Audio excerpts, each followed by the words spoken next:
حکم شرعی کو بیان کرنے والی ادلہ 4 قسم کی ہیں، اور یہ جو 4 قسمیں ہیں کلاس وائز ہیں، مطلب ان کے اندر اہمیت اور فضیلت کے لحاظ سے درجہ بندی پائی جاتی ہے۔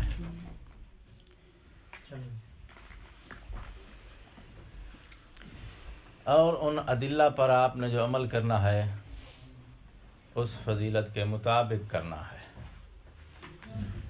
اگر افضل دلیل موجود ہے تو اس کے ہوتے ہوئے مفضول کی طرف رجوع نہیں کیا جا سکتا۔ اور ان 4 ادلہ کی ترتیب کچھ یوں ہے۔ نمبر 1، وہ ادلہ جو حکم شرعی کو دلالت قطعیہ کے ذریعے بیان کرتی ہے، ان کو ادلہ قطعیہ کہتے ہیں۔ نمبر 2، ادلہ ظنیہ، ان کو امارات بھی کہتے ہیں۔ یہ وہ دلیلیں ہیں علیکم السلام، یہ وہ دلیلیں ہیں جو حکم شرعی کو دلالت ظنی کے ساتھ بیان کرتی ہیں۔ امارات اور دلالت ظنی رکھنے والی ادلہ کے بعد تیسرا نمبر ہے اصول عملیہ شرعیہ کا۔ شریعت کی طرف سے کچھ اصول اور قواعد کلیہ وارد ہوئے ہیں، شارع نے خود یہ تعلیم دی ہے، اور وہ قواعد جو ہیں کلی ہیں، چونکہ شارع کی طرف سے وارد ہوئے ہیں اس لیے ان کو قواعد عملیہ یا اصول عملیہ شرعیہ بولتے ہیں۔ تیسرا نمبر ہے ان قواعد کا، اور چوتھے نمبر پر ہے اصول عملیہ العقلیہ۔ ترتیب ذہن میں آ گئی ہے؟ اگر حکم شرعی کو بیان کرنے کے لیے ادلہ شرعیہ کے باب میں قطعی دلیل موجود ہے تو اس کے ہوتے ہوئے کسی دوسری دلیل کی طرف یا دوسرے نمبر پر جو آتی ہے اس کی طرف آپ رجوع نہیں کر سکتے۔ ہاں، اگر وہ ظنی دلیل اسی قطعی دلیل کے ساتھ موافق ہے تو اس صورت میں آپ ان دونوں کو ایک ساتھ بیان کر سکتے ہیں کہ یہ بھی وہی حکم بیان کر رہی ہے جو قطعی دلیل بیان کر رہی ہے، لا باس بہ، لیکن آپ اپنے اس تکلیف کی اسے اساس یا بنیاد قرار نہیں دے سکتے۔ ظنی دلیل کی طرف اسی صورت میں آپ جا سکتے ہیں جس وقت قطعی دلیل متوفر نہ ہو۔ اس کے متوفر نہ ہونے کی صورت میں آپ نے رجوع کرنا ہے کس دروازے کی طرف؟ ظنی ادلہ کے دروازے کی طرف۔ اور ظنی دلیلیں جو ہیں یہ حکم شرعی کو بیان کرتی ہیں دلالت ظنیہ کے ساتھ، ان کی دلالت حکم شرعی پہ ظنی دلالت ہوتی ہے۔ ان پر عمل کرنے کی کچھ شروط ہیں، ادلہ ظنیہ کے اوپر عمل کرنے کی کچھ شروط ہیں۔ وہ شروط اگر وہاں متوفر ہیں جو ظنی دلیل پر عمل کرنے کے لیے مطلوب ہیں ہمیں، تو ایسی صورت میں آپ اس ظنی دلیل پہ عمل کریں گے، قواعد کی طرف رجوع نہیں کریں گے۔ اور اگر وہ شروط متوفر نہیں ہے تو اب دلیل ظنی تو موجود ہے لیکن وہ بیچاری فاقد الشرائط ہے، فاقد الشرائط ہونے کی وجہ سے وہ اس وقت حکم شرعی کو بیان کرنے کی حیثیت میں نہیں ہے، پوزیشن میں نہیں ہے، جس کی وجہ سے اب ہم اس پہ عمل نہیں کریں گے۔ تیسرے نمبر پر تیسرے دروازے پہ ہم رجوع کریں گے، وہ کیا ہے؟ اصول عملیہ شرعیہ کا۔ اچھا، جب تک اصول عملیہ شرعیہ موجود ہیں ان کی موجودگی میں آپ عقلیہ کی طرف رجوع نہیں کر سکتے۔ آخری دروازہ ہے اصول عملیہ عقلیہ کا۔ طے ہو گئی بات؟ جو پہلے 2 نمبر والی ادلہ ہیں یہ بیان کرتی ہیں حکم واقعی کو، اور جو بعد والی 2 دلیلیں ہیں تیسرا اور چوتھے نمبر والی یہ بیان کرتی ہیں حکم ظاہری کو۔ کوئی بات ذہن میں آ رہی ہے نہیں آ رہی؟ اچھا، وہ حکم جو واقعے کے مطابق نہیں ہے، موضوع پہ آ جاؤں، تمیز مکمل ہو گئی ہے، وہ حکم جو واقعے کے مطابق نہیں ہے، اس حکم کا نام ہم نے کیا رکھا ہے؟ حکم اعتقادی۔ جو حکم واقعے کے مطابق نہیں ہے اور آپ سمجھ رہے ہیں کہ یہی حکم ہے، اس عمل کے لیے، اس فعل کے لیے جو حکم آیا ہے وہ یہ ہے، لیکن آپ جس کو آپ سمجھ رہے ہیں کہ یہ ہے وہ بالواقع نہیں ہے۔ تو اب یہ حکم جس کو تم سمجھ رہے ہو کہ یہی ہے مگر وہ بالواقع نہیں ہے، تو اس کو کیا نام دیں گے؟ حکم اعتقادی، کیونکہ تمہارے عقیدے میں یہ ہے کہ یہی حکم ہے۔ تو اس کو نام ہم نے کیا دیا ہے؟ حکم اعتقادی کا۔ مد مقابل کیا ہے؟ حکم واقعی۔ جو حکم اعتقادی ہے وہ قطعی ادلہ کی صورت میں بھی حکم اعتقادی ہو سکتا ہے، یعنی وہ ادلہ قطعیہ ہیں جن سے آپ نے لیا ہے۔ قطع میں بھی تو ایک خطا ہو جاتی ہے، قطع معصوم من الخطا ہے، قطع معصوم من الخطا نہیں ہے، قطع کے اندر بھی خطا وارد ہو سکتی۔ آپ کو قطع ہو گیا کہ یہی حکم ہے، ہو سکتا ہے بالواقع وہ نہ ہو، ٹھیک؟ تو حکم اعتقادی قطع کے مرد میں بھی ہو سکتا ہے، ظن کے مرد میں بھی ہو سکتا ہے، اسی طرح ثالث رابع کسی بھی دلیل کے مورد میں ہو سکتا ہے۔ طے ہو گئی نا بات؟ اچھا، مصنف نے صرف قطع کی بات کی ہے متجری کے مسئلے میں۔ جب متجری کی بات کی ہے اس نے تو قطع کی بات کی ہے کہ وہ حکم جو خلاف واقع ہے، جو اپنے عقیدے میں سمجھ رہا ہے کہ یہی میری تکلیف ہے، وہ حکم کیا ہے؟ قطعی ہے۔ تو قطع کی مثال اس نے جو لی ہے اس لیے لی ہے چونکہ یہ متجری کے موارد میں ابرز مصداق ہے۔ تو آپ یہ نہ سمجھیں کہ متجری صرف محصور ہے قطع والے مورد میں۔ اگر وہ حکم شرعی ظنی دلیل سے اس نے لیا تھا اور بالواقع وہ حکم جو ہے واقع کے خلاف تھا، لیکن اپنے عقیدے میں یہ سمجھ رہا ہے کہ یہی شرعی تکلیف ہے میری، اس کی اگر خلاف ورزی کرتا ہے تو بھی متجری کا عنوان صادق آئے گا۔ وہاں کذا وہ حکم جو اصول عملیہ سے لیا گیا ہے الی آخرہ، تو متجری جو ہے وہ محدود نہیں ہے قطع کے مورد میں۔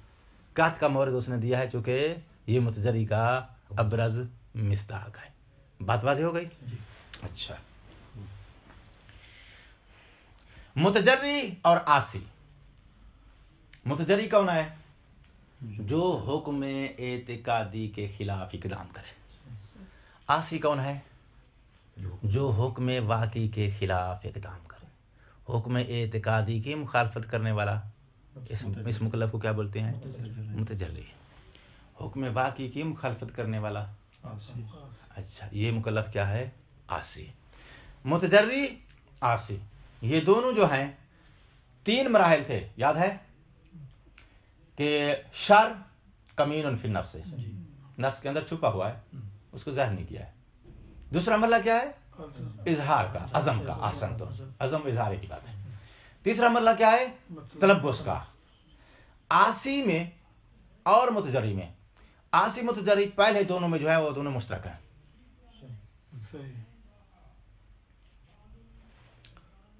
اس کے ذہن میں بھی شر موجود ہے، اس کے ذہن میں بھی شر، نیت اس کی بات ہے، نیت اس کی بھی بات ہے۔ کب؟ جس وقت وہ مولا کی انہوں نے مخالفت کی ہے، ٹھیک؟ اچھا، اس نے بھی اس چھپے ہوئے شر کو ظاہر کرنے کا عزم کیا ہے، عاصی نے بھی اس کو ظاہر کرنے کا عزم کیا ہے۔ تو عزم اور اظہار میں بھی دونوں کیا ہیں؟ مشترک ہیں۔ تیسرا مرحلہ ہے تلبس کا۔ متجری متلبس نہیں ہوتا، عاصی متلبس ہوتا ہے۔ طے ہو گئی بات؟ عاصی میں متجری میں فرق فقط تلبس کا ہے۔ متجری متلبس کیوں نہیں ہے؟ اس لیے کہ جو عمل اس نے انجام دیا ہے بالواقع وہ ویسا نہیں تھا۔ اس نے ایک گلاس میں رکھا ہوا پانی سمجھ کے یہ پیا ہے کہ بھئی یہ خمر ہے، ٹھیک؟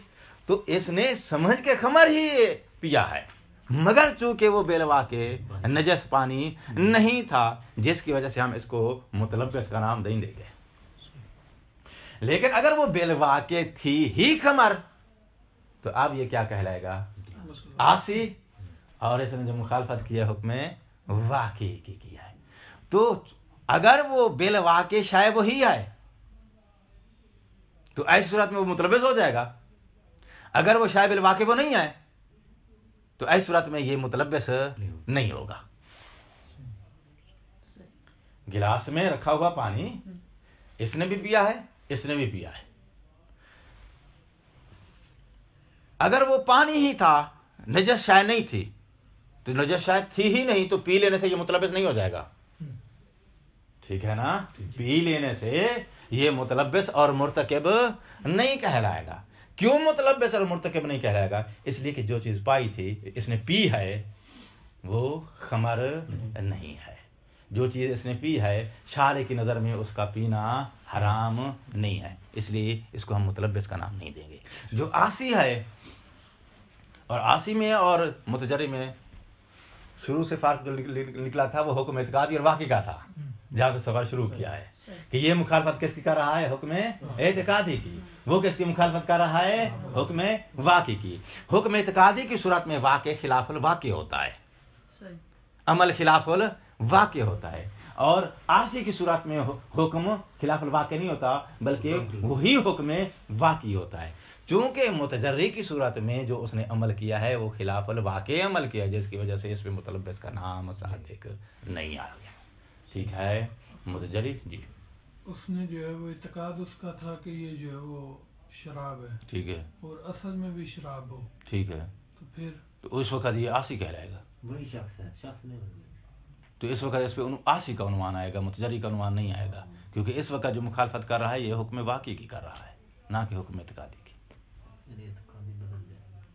اس کے عقیدے میں ہے کہ یہ خمر ہے, بالواقع وہ تھی بھی خمر, تو حکم واقعی ہے نا جس کی وہ مخالفت کر رہا ہے. متجری وہ ہے جو سمجھ رہا ہے کہ ہے خمر, اور خمر سمجھ کے اس نے پی لی, لیکن بالواقع وہ خمر نہیں تھی. تو ایسی صورت میں اس کو ہم متجری کا عنوان دیں گے, عاصی کا نام نہیں دیں گے. تو عاصی میں متجری میں فرق صرف تیسرے مرحلے کا ہے, اور تیسرے مرحلے کا نام ہم نے کیا رکھا ہے؟ تلبس. تلبس سے کیا مراد ہے؟ اس عمل کا ارتکاب جو عمل شارع کی نظر میں حرام ہے. تو متجری نے حرام عمل کا ارتکاب نہیں کیا, عاصی نے حرام عمل کا ارتکاب کیا ہے, اور تلبس سے مراد کیا ہے؟ ارتکاب الحرام. متجری عاصی کا فرق سمجھ میں آ گیا نا؟ اچھا, فرق سمجھنے کے بعد اب واپس پلٹو. بحث کیا ہے؟ بحث یہ ہے کہ جو متجری ہے عاصی کی طرح یستحق العقوبہ من المولا او لا یستحق عقوبہ من المولا, یہ اصل موضوع ہے بحث کا. ٹھیک ہے جی, تصویر کے دانے ایک ایک کر کے پورے کر رہا ہوں میں, دھیان دیں یار. اصل موضوع کیا ہے ہمارا؟ متجری عاصی کی طرح یستحق العقوبہ او لا یستحق العقوبہ. اب فکرہ بدلنے لگا ہوں. حکم اعتقادی کی مخالفت سے بندہ مستحق ہو جاتا ہے عقاب کا, جیسے حکم واقعی کی مخالفت سے مستحق عقاب ہوتا ہے. وہ تو ابھی کتاب والی لے آیا ہوں. حکم اعتقادی, حکم لفظ اعتقاد جو ہے وہ اشارہ دے رہا ہے کس کی طرف؟ اس حکم کی طرف جس کے بارے میں یقین ہے کہ یہ حکم واقعی ہے, لیکن بالواقع وہ نہیں تھا. حکم اعتقادی واقعی بھی تو ہو سکتا ہے جب حکم واقعی جو ہوتا ہے نا, دیکھیں ہر حکم واقعی اعتقادی ہی ہوتا ہے. یہی بات کر رہا تھا شاید, کیونکہ دیکھیں نا, دلیل نے آ کے حکم بیان کیا ہے, اور اس نے اس دلیل سے اس حکم کا ادراک حاصل کیا ہے. جب اس دلیل سے اس نے حکم کا ادراک حاصل کیا ہے, تو اس مرحلے میں ادراک حاصل کرتے وقت یہ خطا کا شکار بھی ہو سکتا ہے. خطا کا شکار سے مطلب یہ کہ حکم تھا کوئی اور, اس نے سمجھا کوئی اور, تو اس وقت یہ حکم کیا کہلائے گا؟ صرف اعتقادی کہلائے گا, واقعی نہیں کہلائے گا, کیونکہ اس نے اپنے عقیدے میں سمجھا ہے کہ یہی حکم ہے. اور جو حکم اس نے درک کیا ہے بالواقع تھا بھی وہی حکم, تو اس وقت جو حکم اس کا اعتقادی ہے وہی حکم واقعی ہے, تو واقعی اعتقادی ہو گیا یا نہ ہو گیا؟ تو تجری میں پھر تیسرا مسئلہ آئے گا ہی نہیں. یہی تو کہہ رہا ہوں, تجری میں تیسرا مرحلہ نہیں آئے گا, تلبس نہیں آئے گا تجری میں, کیونکہ تلبس کا مرتبہ مطلب ہے ارتکاب مخالفت الحکم الواقعی. آپ نے کل تو یہی تین لکھا ہے, بھائی 3 مراحل ہیں، 3 میں سے جو تیسرا مرحلہ ہے اس میں جا کے فرق ہوگا آسی میں اور متجری میں، کہ آسی کو متلبس کا نام دے سکتے ہو، اور تلبس کی تعریف ہم نے کیا کیا ہے؟ ارتکاب، مخالفت، حکم الواقعی. اور آپ متجری کو جو ہے متلبس کا نام نہیں، متجری جو ہے وہ متلبس نہیں ہے. کیوں؟ اس لیے کہ جو عمل اس متجری نے انجام دیا ہے وہ حکم واقعی نہیں تھا. متجری نے جو عمل کیا ہے، متجری نے وہ شراب سمجھ کے پی ہے، مگر وہ شراب تھی نہیں. جب تھی نہیں تو اس نے حرام شرعی کا ارتکاب، حکم واقعی کی مخالفت کا ارتکاب نہیں کیا ہے.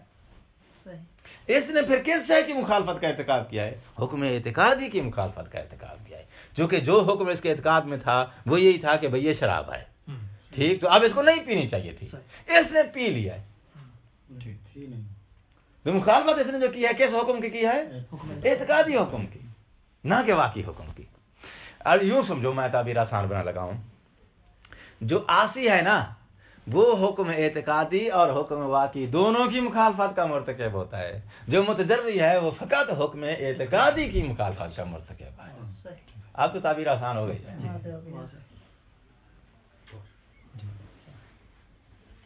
اچھا، اب لیکن بات کا تسلسل ٹوٹ گیا ہے، مجھے یاد نہیں رہا میں کہاں تھا. عقوبت پہ کیا؟ ہاں، اصل موضوع کیا ہے بحث کا؟ اصل موضوع بحث یہ ہے کہ متجری جو ہے وہ ہے کس کا مخالف؟ حکم اعتقادی کا. عاصی جو ہے وہ کس کا ہے مخالف؟ حکم واقعی کا. بحث اس متجری میں ہے کہ یہ متجری جس نے حکم اعتقادی کی مخالفت کی ہے تو آیا حکم واقعی کی مخالفت کرنے سے حکم اعتقادی کی مخالفت کرنے سے بندہ عقوبت کا مستحق ہو جاتا ہے جیسا کہ عاصی، یعنی حکم واقعی کی مخالفت کرنے والا عقوبت کا مستحق ہوتا ہے. شیخ الانصاری رحمۃ اللہ علیہ کہتے ہیں کہ متجری جو ہے وہ یستحق المذمت واللوم دون العقوبت، اس پر فقط مذمت آئے گی، ملامت آئے گی، لیکن عقوبت شرعی اس پہ نہیں آئے گی. مصنف کیا بولتا ہے؟ اس کے اوپر مذمت کے ساتھ ساتھ یستحق العقوبہ، عقوبت کا بھی یہ مستحق ہے. موقع پہنچ گیا، دلیل سنو. دلیل کل بیان تھی کہ نہیں تھی؟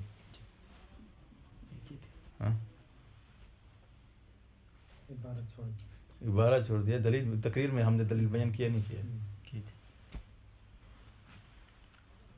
چلو دلیل سن لو، پھر میں اس کو جو ہے رپیٹ کر دیتا ہوں. اگر کل بیان ہوئی ہے تو تکرار فائدے سے خالی نہیں ہے. دلیل سنو. مصنف کہتا ہے کہ متجری بھی یستحق العقوبۃ کالعاصی. دلیل کہتا ہے بھئی دیکھیں، جو عاصی ہے یہ مستحق عقوبت ہے اور اس کے مستحق عقوبت ہونے میں کوئی شک نہیں ہے، سب علماء متفق.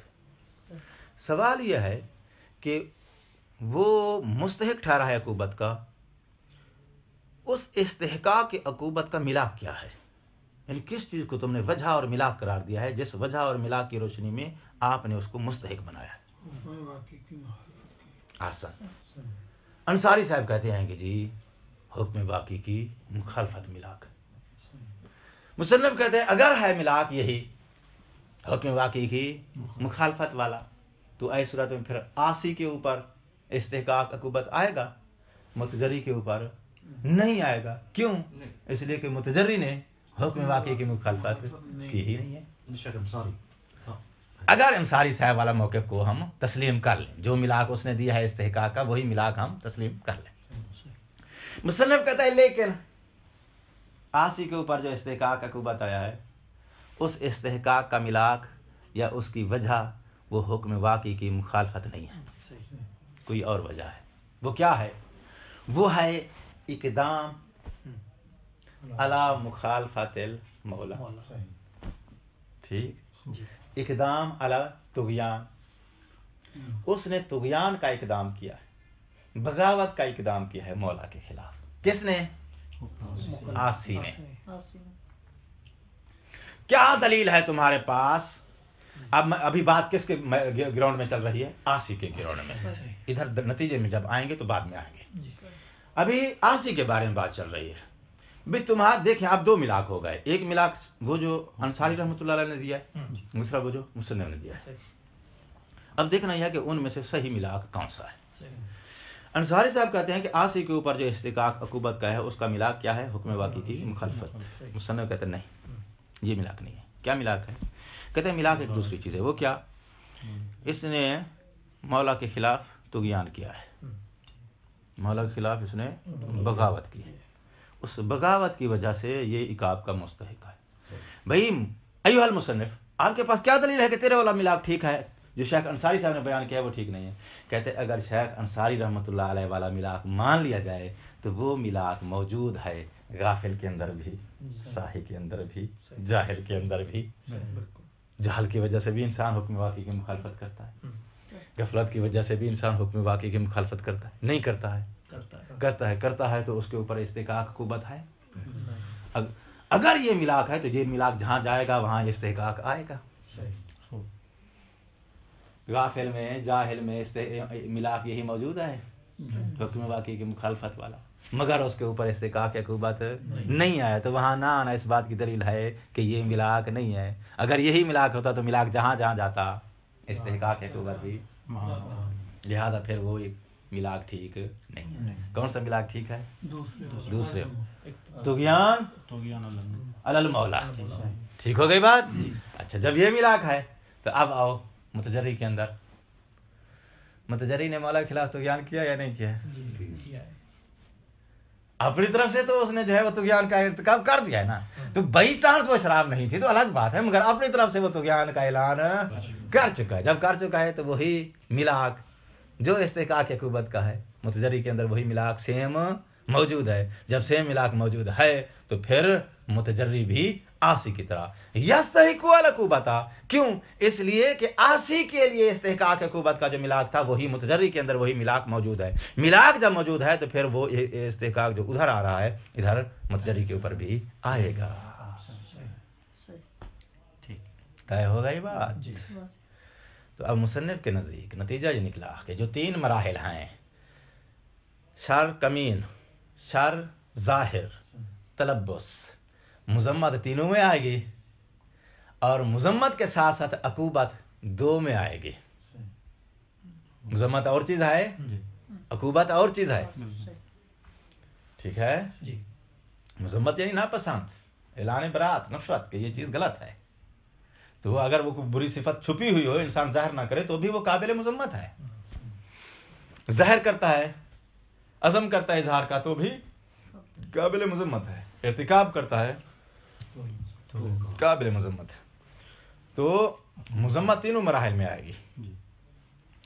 اچھا، لیکن مذمت کے ساتھ ساتھ عقوبت مصنف کے نزدیک فقط آخری دو میں آئے گی، اور انصاری صاحب کے نزدیک فقط آخری ایک میں آئے گی۔ اور آخری ایک میں چونکہ اس نے ملاک بدل دیا ہے، ملاک بدلنے کی صورت میں پھر انصاری صاحب کے نزدیک آسی استحقاق رکھتا ہے عقوبت کا، متجری نہیں رکھتا ہے۔ واضح ہو رہی بات؟ اچھا، الحق یہاں سے ہے۔ حق بات یہ ہے کہ انہو یوجبہ، انہو کون بھائی؟ انہو ہو یعنی مخالفت الحکم الواقعی، اعتقادی۔ تجری کی تعریف یہی ہے نا، مخالفت الحکم الاعتقادی۔ اچھا، یا مخالفت القط کہہ لو، چونکہ اعتقادی سے مراد اس کی قط ہے، وہ قط جس نے ایسے حکم سے تعلق پایا ہے کہ جو حکم واقع کے مطابق نہیں تھا۔ وہ جو اس کی تفصیلی تعبیر تھی یہی تھی نا، ایسے حکم کی مخالفت جس قط نے تعلق پایا ہے ایک ایسے حکم کے ساتھ جو حکم واقع کے مطابق نہیں تھا۔ تو اس ساری تعبیر کو اگر مختصر کرو تو کیا بنتا ہے؟ حکم اعتقادی کی مخالفت۔ اور اس مخالفت کا کرنے والے کو کیا بولتے ہیں؟ متجری. انہو کون؟ حکم اعتقادی کی جو مخالفت ہے وہ حکم اعتقادی کی مخالفت یوجب ہو استحقاق العقوبت کی موجب بنتی ہے. عبارت ٹھیک پڑھی ہم؟ فتویٰ آ گیا نا. دلیل لے شہادت الوجدان، وجدان گواہ ہے کس بات کا بھائی؟ بے صحت مؤاخذات ہی متجری. متجری کا ترجمہ آپ کیا کریں گے؟ چھپی ہوئی اس شر اور خباثت کا اظہار کرنے والا. ٹھیک. وجدان شاہد ہے اس بات کا کہ صحیح ہے. کیا صحیح ہے؟ مواخذہ کرنا صحیح ہے. کس کا؟ جو چھپے ہوئے شر کا اظہار کرے، چھپے ہوئے شر کا عزم و ارادہ کرے، اس کے اظہار کا. وَذَمِّ ہی بے صحت مواخذات ہی، مواخذات کا مطلب عقوبہ کریں گے. وَذَمِّ ہی، ذم ہی کا ترجمہ مذمہ سے کریں گے، کیونکہ ذم اور چیز ہے، عقوبت اور چیز ہے. یہ کل فرق دے چکا ہوں یار. یہ تو ذم اور مواخذہ ایک شے نہیں ہے. مواخذہ یعنی عقوبت، ذم یعنی ملامت. اچھا یہ صحیح ہے بھائی. الا تجری ہے، اس کی تجری کرنے کی وجہ سے، اس نے جو تجری کی ہے نا، اس تجری کی وجہ سے اس کا مواخذہ کرنا صحیح ہے. وہ تجری کیا ہے جو اس نے کی ہے؟ اس تجری کا کیا ترجمہ کریں گے؟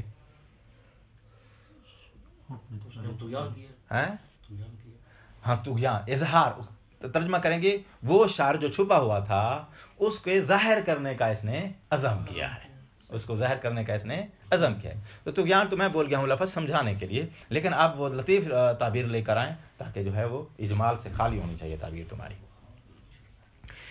وَعَزْمِ ہی، اس شخص نے عزم کیا ہے، علی العصیان، مولا کی معصیت کا. بس ہے چھوڑ گیا کتنے؟ سوری. وحد کے حرمت ہی، اس نے توہین کی ہے مولا کے احترام کی. حرمت ہی یعنی وہ متجری شخص، اس نے خطا کی ہے لے مولا ہو، اپنے مولا کے احترام کی. وخروج ہی، وہ متجری، وہ اپنے چھپے ہوئے شر کا اظہار کرنے والا شخص، وہ خروج کر گیا ہے کس سے؟ ان رسوم عبودیت ہی، عبودیت کے دائرے سے. وَكَوْنِ ہی بے صدد الطغیان، وہ درپائے ہوا ہے. کس کے درپائے ہوا ہے؟ طغیان اور بغاوت کے درپائے ہوا. تو بغاوت اس نے چھپائی نہیں رکھی، باقاعدہ اس نے کیا کر دیا ہے؟ بغاوت کا اظہار کر دیا ہے.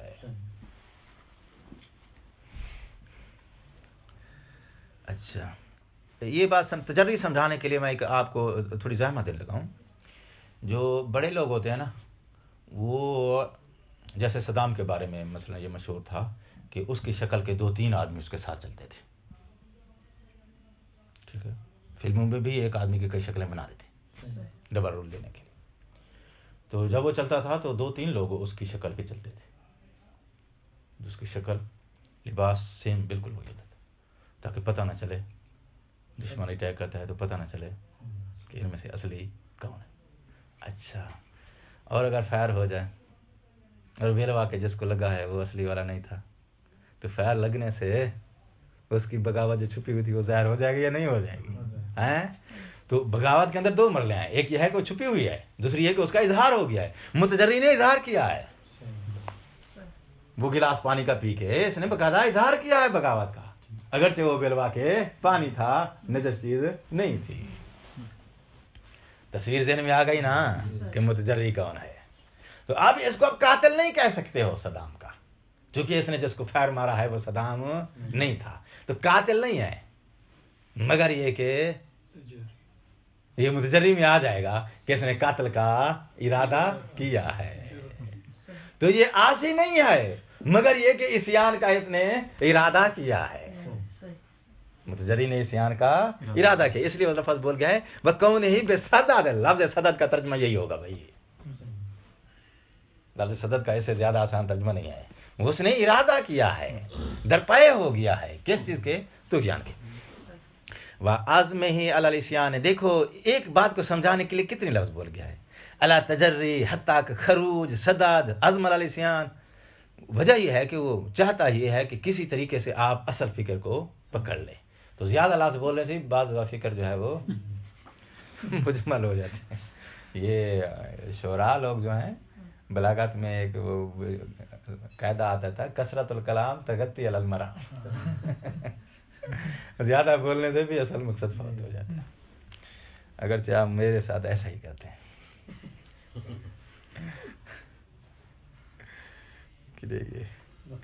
وصیت مصوبت. اب وہ دوسری شک بیان کرنے لگا ہے. کس کی؟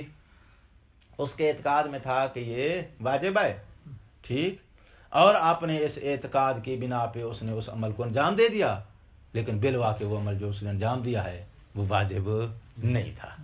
تو اس وقت اس کا یہ ارتکاب کس پہ دلالت کرے گا؟ حسن نیت پہ. جس طرح وہ حرام کا ارتکاب دلالت کرتا ہے اس کی بغاوت پہ، اس نے اپنے اندر جو اس کی فرمانبرداری اور مولا کی محبت چھپی ہوئی تھی وہ ظاہر ہو جائے گی، اگرچہ بالواقع اس نے ایسا عمل انجام نہیں دیا جو واجب تھا یا مولا نے اس کو انجام دینے کا مثلا حکم دے رکھا ہو. وصیحت مصوبت ہی. وجدان شاہد ہے کہ اس کو ثواب دینا صحیح ہے. وہ مدح ہی. اب ثواب کے ساتھ مدح بھی جڑے گا. جیسے عقوبت کے ساتھ ہم نے الزام جوڑا ہے، ثواب کے ساتھ کیا جڑے گا؟ مدح جڑے گا. اس کو مدح ہونی چاہیے. علی اقامت ہی. اس نے قائم کیا ہے بما، اس عمل کو، ہوا قضیت عبودیت ہی، جو عمل اس کی عبودیت کا تقاضا تھا. قضیہ یعنی تقاضا، اس کی عبودیت کا تقاضا تھا، یعنی جو اس کی عبودیت کا فرمانبرداری کا تقاضا تھا اس نے وہ عمل کیا ہے، لیکن بالواقع وہ عمل مولا کو مطلوب نہیں تھا. چارے تو بڑے لانا کو ہم مریض نہیں بچے آندے نہیں ہیں. تو مطلب اس نے جو چارہ لگایا ہے بیچارے نے، اس سے اس کی حسن نیت کا تو پتہ چل جائے گا نا. تو اس نے تو چارہ کیا ہے کہ مولا کی میں اطاعت کروں. من العزم علی الموافقت ہی. بھائی وہ کیا ماں کی تفسیر ہے. بما ہوا قضیہ، اس بما ہوا قضیہ میں جو لفظ ماں ہے اس کی تفسیر کرتا ہے. وہ کیا ہے بھائی جو عبودیت کا تقاضا اس نے پورا کیا ہے؟ وہ ہے العزم علی موافقت ہی، علی اطاعت ہی. مولا کے حکم کی اطاعت اور موافقت کا اس نے عزم کیا ہے. والبنا علی اطاعت ہی. اور اس نے بنا رکھی ہے علی اطاعت ہی، مولا کی اطاعت پہ. یعنی وہ قائم ہوا ہے، کھڑا ہوا ہے مولا کی اطاعت پہ، مولا کی مخالفت پہ کھڑا ہوا نہیں کھڑا ہوا. اچھا، یہ دلیل مکمل ہو گئی ہے بھائی یہاں تک، ٹھیک ہے. دلیل یہاں مکمل ہو گئی. اس دلیل کے اندر اس نے نقطہ کون سا بیان کیا ہے؟ جو ابھی ہم نے ملاک کے ذریعے بیان کیا تھا. ٹھیک، ملاک کیا ہے بھائی؟ استحقاق العقوبت کا طغیان. یہ ساری عبارت کا مفاد یہی نکلتا ہے نا کہ عقوبت، استحقاق العقوبت، اس کا ملاک کیا ہے؟ طغیان. اور یہ ملاک متجری کے اندر پایا جاتا ہے، جیسا کہ آسی کے اندر بھی. آسی میں نے موازنے کے طور پر ساتھ بیان کیا ہے تاکہ بات ہر دو لحاظ سے آپ کی سمجھ میں آ جائے. مصنف نے آسی والی جہت بیان نہیں کی، مصنف صرف متجری کو بیان کر رہا ہے، وہ تشریح ہماری تھی. ٹھیک ہو گئی بات؟ اچھا، اب آگے جو ہے وہ وَإِن قُلْنَا، کتنی مراحل بیان کیے تھے ہم نے؟ 3. شار کمین فی نفسہ ہی، شار ظاہر اور شار متلبس. ٹھیک ہو گئی بات؟ وَإِن قُلْنَا، اب وہ اشارہ دے رہا ہے اس کمین والی مرحلے کی طرف. وَإِن قُلْنَا، اگرچہ ہم قائل ہیں، کس بات قائل ہیں؟ بِأَنَّهُ، وہ شخص لا یستحق مؤاخذتاً او مصوباتاً، عقاب اور ثواب کا مستحق نہیں ہے وہ متجری شخص، ما لم یعزم علی المخالفت او الموافقت، جب تک مخالفت اور موافقت کا وہ عزم اور اقدام نہیں کرتا. یعنی کیا مطلب؟ وہ چھپی ہوئی جو ہے اس کو ظاہر نہیں کرتا. جب تک ظاہر نہیں کرتا تب تک وہ عقوبت کا مستحق نہیں ہے. بے مجرد سوء سریرت ہی، کیوں؟ اس لیے کہ بے مجرد کا تعلق جو ہے وہ یستحق کی طرف ہے، مستحق نہیں بنے گا بے مجرد سوء سریرت ہی، اس کی سریرت، اس کی نیچر، اس کی نیت کیا ہے؟ سو ہے، اور حسن ہے، یا اس کی نیچر اور نیت کیا ہے؟ حسن ہے۔ ہاں وَإِنْ كَانَ مُسْتَحِقًا، یہ اس درجے میں، کس درجے میں؟ جب وہ شر چھپا ہوا ہے، ظاہر نہیں کیا ہے، عزم اس کو نہیں کیا ہے ظاہر کرنے کا، تو اس مرحلے میں وہ عقوبت کا مستحق نہیں ہے۔ وَإِنْ كَانَ مُسْتَحِقًا لِلْلَوْمِ، ہاں ملامت کا ضرور مستحق ہے، اول مد کا ضرور مستحق ہے، بما، اس چیز کی وجہ سے، یستتبعانہ، یہ مدح کیوں لایا اس میں؟ بتاتا ہوں، بما یستتبعانہ ہی۔ اچھا، یستتبعان کیا ہے؟ تسنیہ کی ضمیر ہے، ترجمہ کیا ہوتا ہے؟ اتباع کرنا۔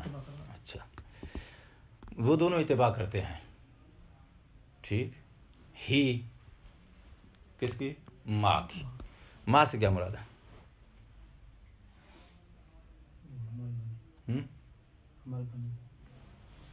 توجہ فرمائیے، یستتبعان کی ضمیر جا رہی ہے مدح اور لوم کی طرف۔ مدح اور لوم دونوں اتباع کرتے ہیں، ٹھیک ہے۔ کس کی اتباع کرتے ہیں بھائی؟ پہلے مطبوع چاہیے نا، جن کی یہ اتباع کرتے ہیں۔ وہ مطبوع کیا ہے؟ کہتے ہیں مطبوع ہے وہ شر جو چھپا ہوا ہے، ابھی اظہار کے مرحلے میں نہیں گیا ہے۔ یعنی کہنا یہ چاہتا ہے کہ ہم نے جو 3 مراحل بتائے ہیں نا، کہ شر چھپا ہوا ہے، شر کو اس نے ظاہر کرنے کا عزم کر لیا ہے، یا اس کا آگے تیسرے مرحلہ یہ ہے کہ ارتکاب کر لیا ہے۔ جو پہلے والا مرحلہ ہے کہ جس میں اس نے ابھی لم یا عزم، اس نے ظاہر کرنے کا ارادہ نہیں کیا ہے۔ جب ظاہر کرنے کا ارادہ نہیں کیا ہے تو پھر پچھلا مرحلہ ہو جائے گا نا اس کا، کون سا؟ کہ جس میں ابھی وہ شر اس کے نفس میں چھپا ہوا ہے۔ اس مرحلے میں وہ لا یستحق العقوبۃ وَإِنْ كَانَ مُسْتَحِقًا لِلْلَوْمِ، عقوبت کا مستحق نہیں ہے لیکن لوم کا مستحق ہے، ٹھیک ہے نا۔ تو اس مرحلے میں اگر وہ شر چھپا ہوا ہے یا وہ خوبی اس کے اندر چھپی ہوئی ہے تو پھر یہ لوم اور مدح جو ہیں اس کی اتباع کریں گے، یعنی اس کے ساتھ ہیں۔ کسائر الصفات والاخلاق الذمیمۃ او الحسنۃ، انسان کے نفس کے اندر جو اخلاقی صفات اچھی یا بری چھپی ہوئی ہوتی ہیں، مگر ان کو اگر وہ انسان ظاہر نہیں کرتا ہے تو وہ چھپی ہوئی صفات کے اوپر بھی مدح اور ملامت آتی ہے، ٹھیک ہے نا۔ اور اگر ان کو وہ اظہار کر دیتا ہے تو پھر مدح اور ملامت کے ساتھ ساتھ وہ ارتکاب تو تیسرا مرحلہ ہے نا، یہ اظہار کا مرحلہ ہے، تو متجری ہو جائے گا، اور متجری کا حکم اوپر بیان ہو چکا ہے۔ اچھا، والحق سے لے کر اس آخری لائن تک مصنف نے 2 مرحلے بیان کیے ہیں۔ کون سے 2 مرحلے بیان کیے ہیں؟ دلیل نہ پہلا مرحلہ یہ ہے کہ وہ شر نفس کے اندر چھپا ہوا ہے اور اس مخفی شر کا اس نے اظہار نہیں کیا ہے، ایک مرحلہ ہو گیا۔ دوسرا مرحلہ یہ ہے کہ اس نے اس کو ظاہر کر دیا ہے، اس کو ظاہر کرنے کا اقدام کر لیا ہے، عزم کر لیا ہے، ٹھیک ہو گئی بات۔ مصنف کہتا ہے جو متجری ہے نا وہ اس دوسرے مرحلے میں داخل ہو چکا ہے، جو متجری ہوتا ہے وہ اس عزم اور اظہار والے مرحلے میں داخل ہو چکا ہوتا ہے۔ جب داخل ہو چکا ہے تو اس کے اوپر مصوبہ اور مدح دونوں آئیں گی، عقوبہ اور مذمت دونوں آئیں گی۔ اور اگر اس سے پہلے والے مرحلے میں ہے تو اس پہلے والے مرحلے میں دیکھو، لا یستحق المؤاخذہ وان کان مستحقا اللوم، عقوبہ کا مستحق نہیں ہوگا، لوم کا مستحق ہوگا۔ یعنی پہلے والے مرحلے میں ہے، پہلے والے مرحلے کی کیا ہم نے تفسیر دیا ہے کہ اس نے ابھی وہ شر اپنا چھپایا ہوا ہے، اس کو ظاہر نہیں کیا ہے، تو ایسی صورت میں اس کے اوپر عقوبت نہیں آئے گی، صرف اس کی مذمت آئے گی۔ وبالجملہ، بالجملہ یعنی اسی آخری حصے کو دوبارہ وہ کیا کرنے لگا ہے، خلاصہ دینے لگا ہے۔ ما دامت فیہ، اس مکلف کے اندر جب تلک صفاتن وہ صفت کامناتن چھپی ہوئی ہے. کامناتن یعنی اس نے ظاہر اچھی ہے تو اچھی صفت کو ظاہر نہیں کیا، بری ہے تو بری صفت کو اس نے ظاہر نہیں کیا. تو اشارہ ہے لفظ کامنا کس کی طرف کہ وہ دوسرے مرحلے میں بھی منتقل نہیں ہوا ہے. تو جب تک اس دوسرے پہلے والے مرحلے میں ہی وہ کھڑا ہوا ہے، لا یستحق بہا، اس پہلے مرحلے کے ذریعے مستحق نہیں ہو جائے گا، الا مگر کس کا؟ مدحن او لومن. وانما یستحق الجزاء بالمصوبہ او العقوبہ. تو جزا بالمصوبہ یا جزا بالعقوبہ کا مستحق کب ہوگا؟ کہتا ہے اذا سارا بصدد الجری، جب وہ اس جرات کے درپے ہو جائے گا، یعنی اس بری صفت کے یا اچھی صفت کے اظہار کے درپے ہو جائے گا، عزم والے مرحلے میں آ جائے گا، تو پھر جو ہے وہ مستحق ہو جائے گا. اللہ طبقہ یعنی اس صفت کے مطابق جرات کرتا ہے، جسارت کرتا ہے، اظہار کرتا ہے. والعمل علی وفقہا، اور اس صفت کے مطابق عمل کرتا ہے. علی وفقہا یعنی صفت کامنہ کے مطابق. وجازم و عزما، جزم کر لے، و عزما عزم کر لے، تو جا کے پھر جو ہے مستحق ہو جائے گا کس کا؟ عقوبت کا. وذالک، بھائی کیوں؟ ایک مرحلے کے اوپر فقط مدح اور ذم ہے، دوسرے مرحلے کے اوپر مدح اور ذم کے ساتھ ساتھ ثواب اور عقاب بھی ہے. کیوں؟ کہتے ہیں دوسرے مرحلے پر ثواب و عقاب بھی ساتھ ساتھ آئے گا مدح ذم کے. ذالک، یہ کیوں آئے گا؟ لے عدم صحت مواخذت ہی بے مجرد سوء سریرت ہی، کیونکہ صحیح نہیں ہے عقاب دینا مجرد سریرت کے سوء کی وجہ سے، من دون ذالک، من دون الاظہار، اگر اس کا اظہار نہیں کرتا. ذالک کا ترجمہ اظہار سے کیا میں نے، کیونکہ ذالک کی ضمیر عزم کی طرف جا رہی ہے. اگر اس چھپی ہوئی صفت کا عزم اور اظہار نہیں کرتا تو من دون ذالک، من دون الاظہار، من دون العزم، فقط اس کے اندر چھپی ہوئی ہے، تو چھپی ہوئی ہونے سے اس کو عقوبت کرنا صحیح نہیں ہے.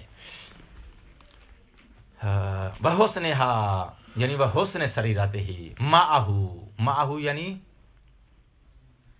وحسن صحت المواخذات یا حسن المواخذات، اور مواخذہ کرنا حسن ہے. کب؟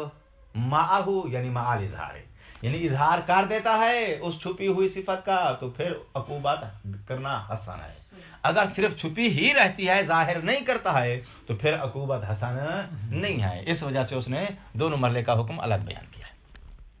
کما یشہد بہی، جیسا کہ ہم نے جو دو حکم بیان کیے ہیں، فقط چھپی رہ گئی ہے، ظاہر نہیں کیا ہے، تو اس پر فقط کیا آئے گا؟ مدح و ذم آئے گی. اور اگر اس کا اظہار بھی کر دیتا ہے تو پھر مدح و ذم کے ساتھ ساتھ عقوبت اور ثواب بھی آئے گا. اس پر دلیل کیا ہے؟ یشہد بہی مرادیات الوجدان، وجدان کی طرف آپ رجوع کریں گے تو آپ کو وجدان جو ہے وہ اسی بات کی شاہد کرتا ہے کہ انسان جب تک خباثت کا اظہار نہ کرے تب تک اس کو سزا نہیں ملتی. الحاکم، اور وجدان حاکم ہے، بالاستقلال یعنی اپنی مستقل پاور کے ساتھ، نہ کہ شارع کی تعلیم کی صورت میں فیصلہ نہیں دیتا، بلکہ اپنی مستقل پاور کے ساتھ وجدان فیصلہ دیتا ہے. کہاں فیصلہ دیتا ہے؟